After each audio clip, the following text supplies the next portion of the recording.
Ladies and gentlemen and children of all ages, the play's The Thing, with your host, Judy Sleed.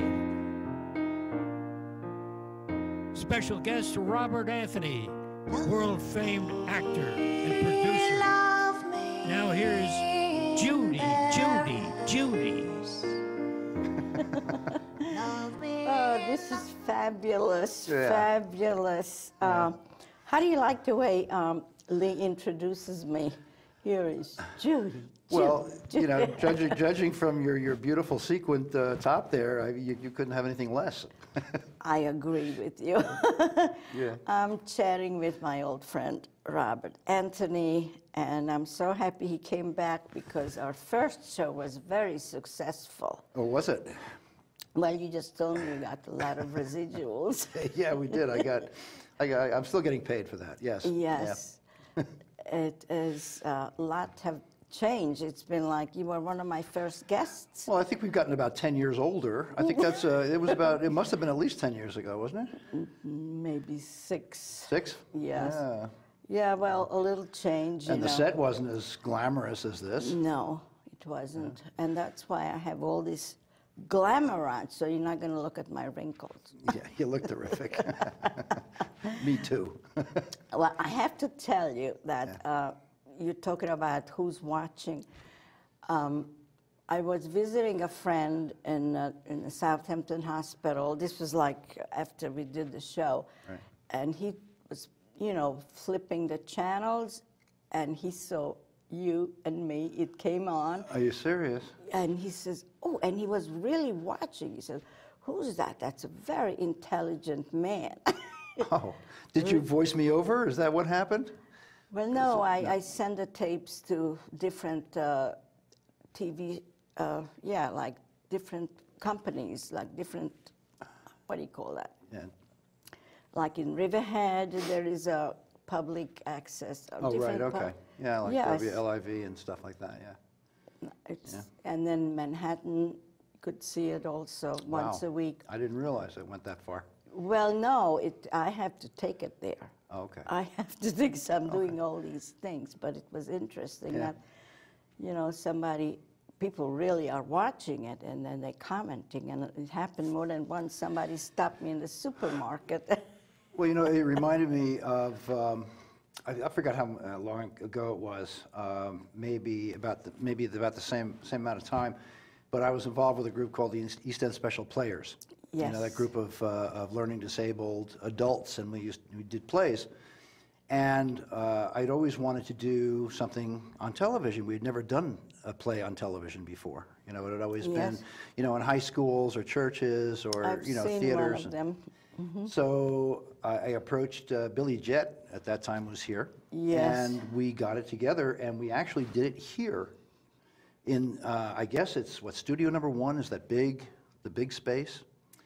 You mean in a different room? Yeah, in a different room. Yeah. It might have even been part of this room, and they just opened it up because I remember it was a huge room.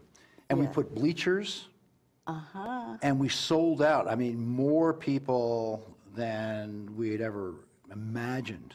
And we did this, you know, and as we were doing it, just before we did it, somebody came in and said, do you want us to feed this to all of these other households? And I think it opened us up to like 650,000 more households because they fed it out, I think it was over Channel 12.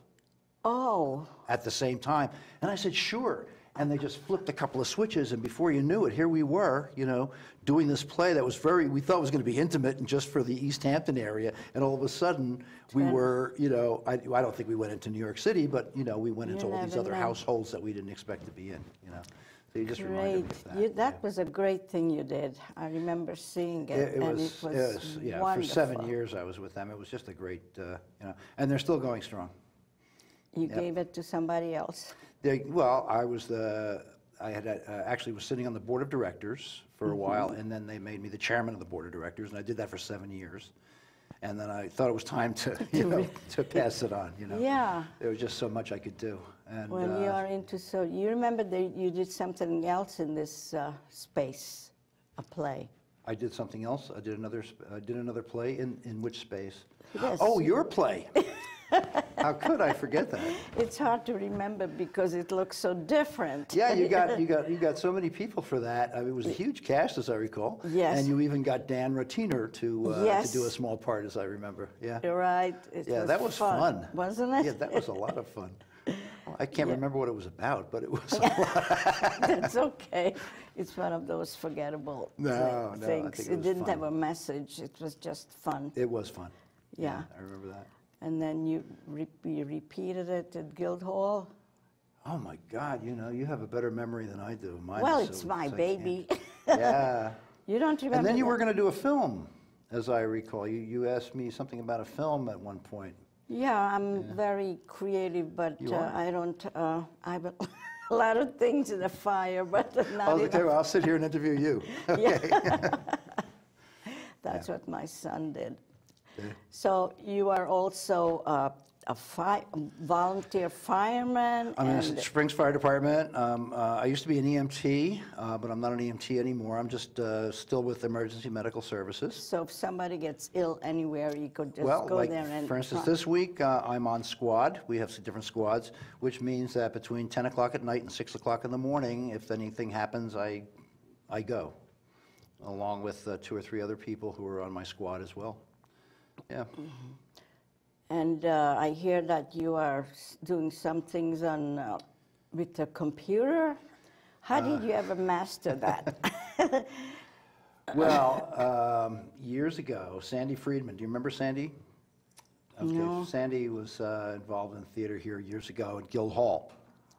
And he asked me to do it. Sandy was in the computer business. He was a consultant or... A man? Yeah. Oh, I thought you were talking about a lady. No. And he was doing a production of Bury the Dead at Yes. Guildhall. Yeah. And Bury the Dead won I believe it was a Pulitzer, as I recall. But it had been a play when I was studying acting. I went to the American Academy of Dramatic Arts, and then after I graduated from there, I went back to teach there. And Bury the Dead was one of the examination plays that we used to do for the students. So he mentioned doing Bury the Dead, and I said, I don't want to do that, because I did that, sick of Bury the Dead, I don't want to. Yeah. And he said, what can I do to convince you to do this? And I said, well, I've always wanted a computer. I didn't have a computer. So he had this old computer, this old IBM computer. I mean, it was, in terms of today, it was prehistoric, Yes. But he gave it to me, and it had a monitor that wasn't color. It was like black and white or amber and black, or forgot what it was, black screen and amber letters. It was. But I started working with that computer, and I went bonkers. I just loved it. I became so hooked by computers that by the time I finished with that little computer, adding parts and this and that, I had this incredible machine with a color monitor now, and it had sound. I mean, I didn't even know a computer could have sound until I heard it at somebody else's house. And I said, oh my, I can have that? And I went and bought the parts and put it together. And fast forward, I retired, I'm going to be 68 in May. No, you're kidding. No, I'm not kidding. So I retired 2 years ago, and I started a computer business called Computer Services of East Hampton. And then I learned web design, so I have East Hampton Design is my company as well. And I was talking to Lee before we were doing the show here and telling him that how incredibly engrossed I was. I mean, this was almost an illness.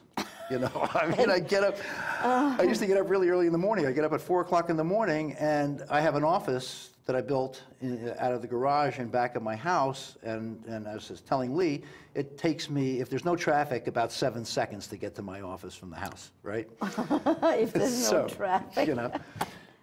And I would get there at 4 o'clock in the morning, and I would be there till 7 o'clock at night, not even realizing that all this time had passed. Well, I'm a little better now, so now I get there about 5:30 in the morning. I've gotten, It's amazing. I'm taking that pills for that. It is amazing But I how love you it. just I love did it. it all by yourself. Because for me, it's so yeah. difficult to understand, and I got so frustrated with Well, the I thing. just, you know, I mean, if you just look at something long enough, you'll begin to understand what it is, you know, and that's what I do. Is every day I'm, you know, learning, you know, and that's what I love about it. It's just information is coming in, you know, and then I'm able to send it out, you know, to my clients. So did you ever do the play? Did I ever do what play? The guy who, Sandy gave you the computer. Yes, I did. You did? I had to. Yeah. Oh, gosh, and was it successful? Yeah, we had a lot of fun doing it. We had a lot of fun doing You had it. how many performances? What did we have at Guildhall in those days? I don't know. I don't remember. A few, huh? A few. Yeah. Yeah, it wasn't one of those one-nighters. Yeah. And I'm doing 3 plays there at the end of this month. You know, just readings, okay? Oh, you went back to it. Well, yeah. Because you were well, away you know, for a you know. while. Yeah. I know. Yeah, yeah. Oh. But, you know, we're doing Grapes of Wrath on the 26th, okay? And I'm playing Pa Jode. You know, maybe a few years ago I would play the ingenue, but, you know, now I'm playing Pa Jode. And then we're doing a play by Woody Allen called God. Oh, that must be a comedy. And well, I hope so. It's crazy. I'm playing a character named Trichinosis. They've got another character called Diabetes. You know, they've got all these diseases, and it's a Greek tragedy, Greek comedy. It's absolutely nuts. And, you know, I didn't know what to do with my character until I looked up trichinosis, and it meant it's a parasite. So I figured that's where I would take my clue from. You know, he's a parasite. I don't know what else to do. Then we're doing a new play by Hortense Carpentier. You know, it's a lady, right? It's a lady. Her name is Horty, and it's called Lunch with a Drama Queen. Do you know her? Great. Is she I do now. I just met her a couple of days ago. She lives out here? She lives out here. She's local.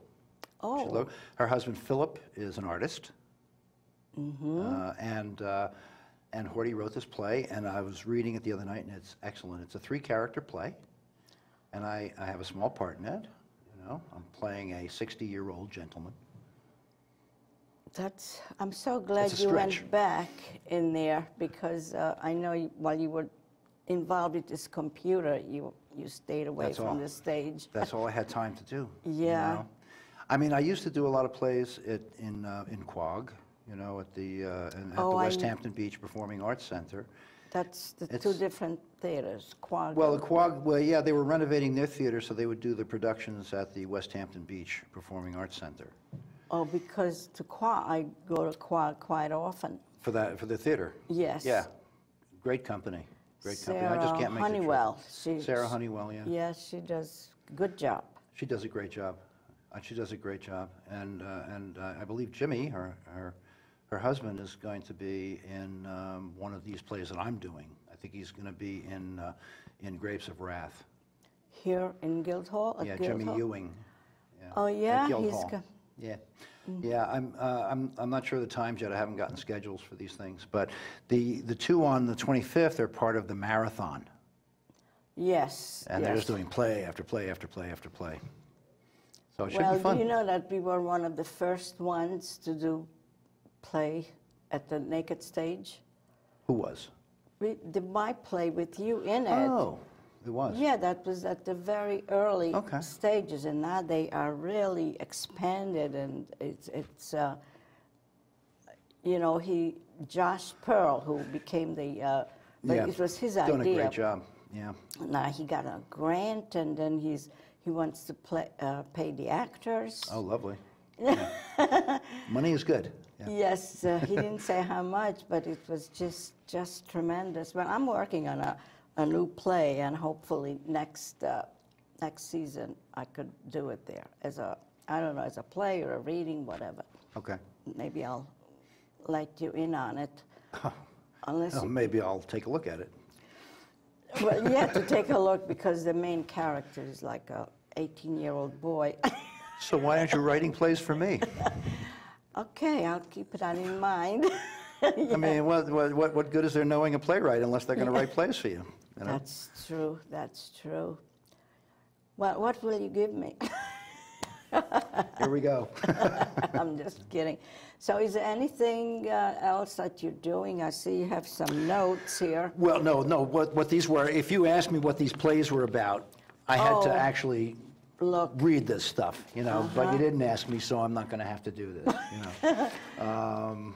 Anyway, so forget that. Well, you know. if people just would watch you for the first time. Can I mention East Hampton Arts and Culture Council? Absolutely. Okay. Do you know it? EHAC.org? Who? EHAC.org. Oh, that's, I thought you were saying somebody's name. No. But what it is a few years ago, I sat on the Arts and Culture Subcommittee for the comprehensive plan for the town of East Hampton. Uh-huh. Okay. And even though it was a land plan, the Arts and Culture Council's recommendation to the town was that the town provide us with X amount of square feet of space for an arts and culture council or board that would coordinate all of the arts and culture and be able to give information to and have people come to us for information on arts, what's going on with arts, because the arts in East Hampton is a huge financial and social resource, okay? Well, we didn't get that. We didn't get that, no. However, we decided that since we didn't get that from the town, that we would do it ourselves. Uh-huh. So we got together all of the nonprofits from Montauk to Wainscott, and we had meetings over at the Pollock Krasner House. We use that as our base. I've never been there. and we created, you know, we went through the whole process of what are we going to call this, and what is our agenda? Yeah, what is our mission, and what are we going to do? And we came up with the East Hampton Arts and Culture Council. And all of the nonprofits, for instance, Guildhall's a member, Bay Street is a member, Montauk Library. That time, dear friend Percy Heath was alive, and he was a member of the Montauk Arts Council, and you know he was very active as well. How about Mitzi Pizer? Don't know her from. You don't know her? No, from where? Well, she's from out here, and she has productions at Guildhall like once or twice a year. Oh, really? No, I don't think I've ever met her. I'm surprised. She's what we call a yet. Well, she has her own company. Oh, really? Yeah. Well, I'm yes, sure I I'm was going to run trying to across get her on my shows for years. Haven't been able to do it?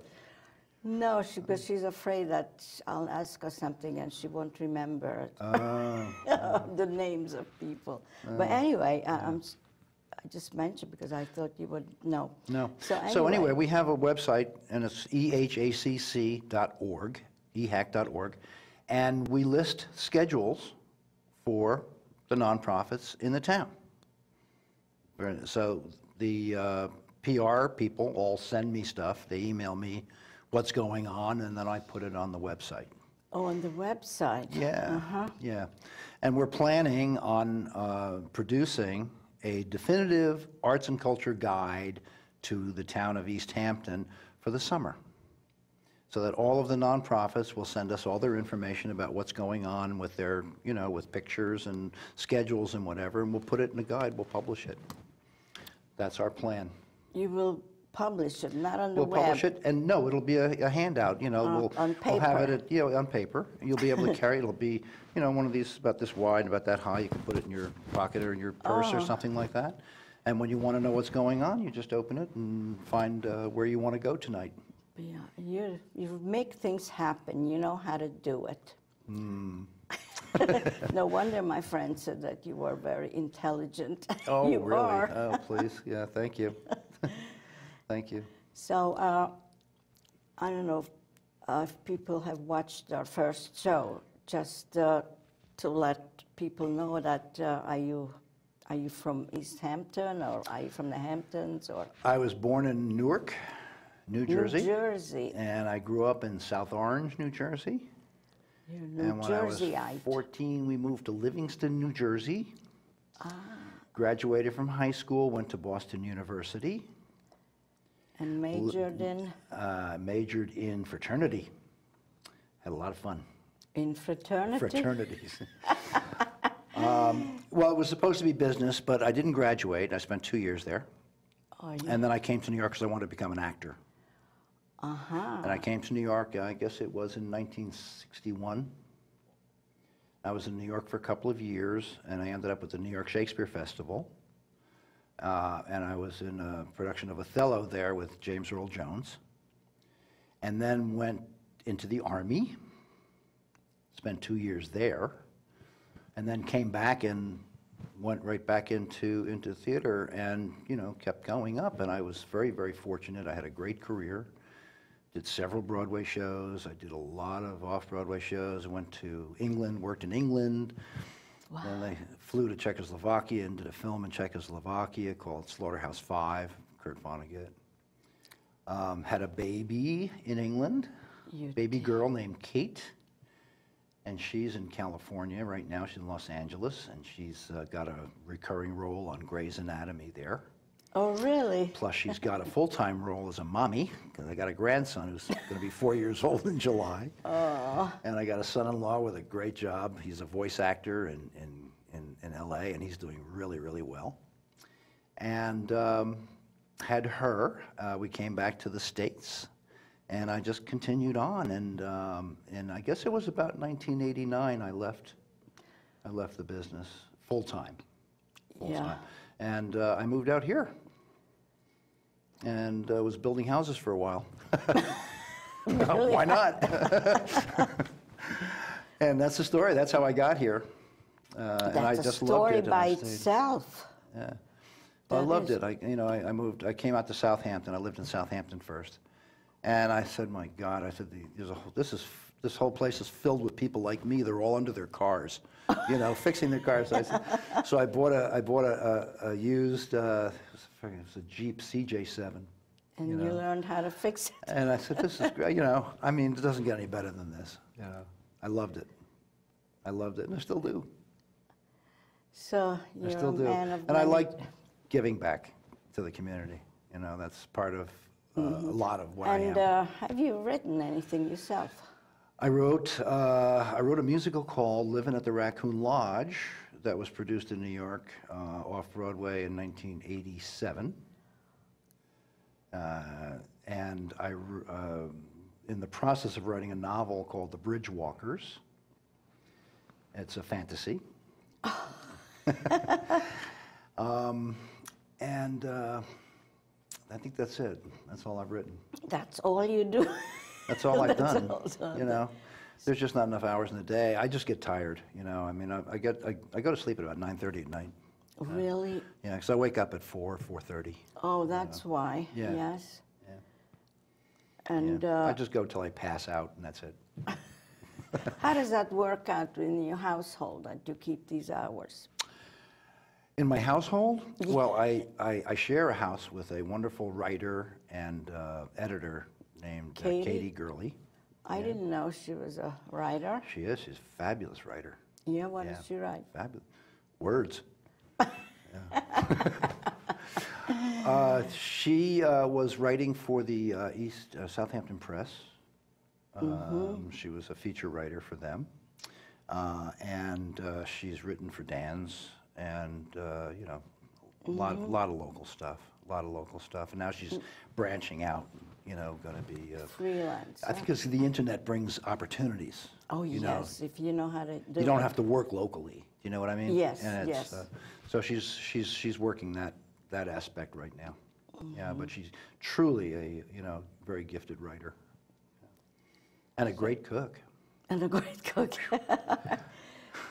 So I guess you balance out each other with We do. certain things. Yeah. Yeah, we do. We do. Well, that's good. Yeah. That is really. So I was just wondering about that play that you said you had written, and it was off-Broadway, a musical. Living at the Raccoon Lodge. So you wrote the songs also? No, David Chester from Shanana, the group Shanana, wrote the lyrics and music with a lovely woman named May Dietrich, and the two of them did that. I did the book, and I directed it. You did? Which you shouldn't ever do. I mean, I don't think writers should not direct their own work. You know, you need that other eye. You know, yes. You need somebody else to tell you what your play is about. Right. You know? I know. It's just too much. It's just too much. But it was successful, and it got picked up after that. You know, to run in cabaret. But I sort of like let it dwindle out, you know. But it was an interesting process because I didn't know what the play was gonna. I didn't know how it was gonna end. I was writing one day and it just ended. And I said, "Oh, that's what the play is about," you know. And that was wonderful. That was I'll never forget that moment. And the songs, do you get residuals from the songs? No. We were never recorded. Actually, I have a tape of it. I just have a you know, a cassette tape of them. Yeah. Well, we weren't very technically you know, oriented in those days. I mean, they didn't have CDs. You couldn't record a CD, you know. So you just did what you could do. But I have the original draft that was done on an Underwood typewriter, you know, the kind where yes. you hit the keys and your hands fall between the spaces of the keys, you know? Yes. And, you know, with the red and black ribbon, you know, Yeah. just, you know, corrections were a lot of fun. I have that original one on onion skin paper. And then there was the edited version and then the re-edited version. I still have all of those, you know, tucked away in a file somewhere, you know. I still have some. But the novel is on the computer. Written on a typewriter, yeah. Didn't have a computer in those days. No. They didn't have computers. Yeah. Well, it's been so nice chatting with you again. That's it, it's over? Yeah, could you believe that? It wow. was just, we had so much to catch up on because we don't come together, and we should do that, you know, every once in a while and say, hey, what you doing today?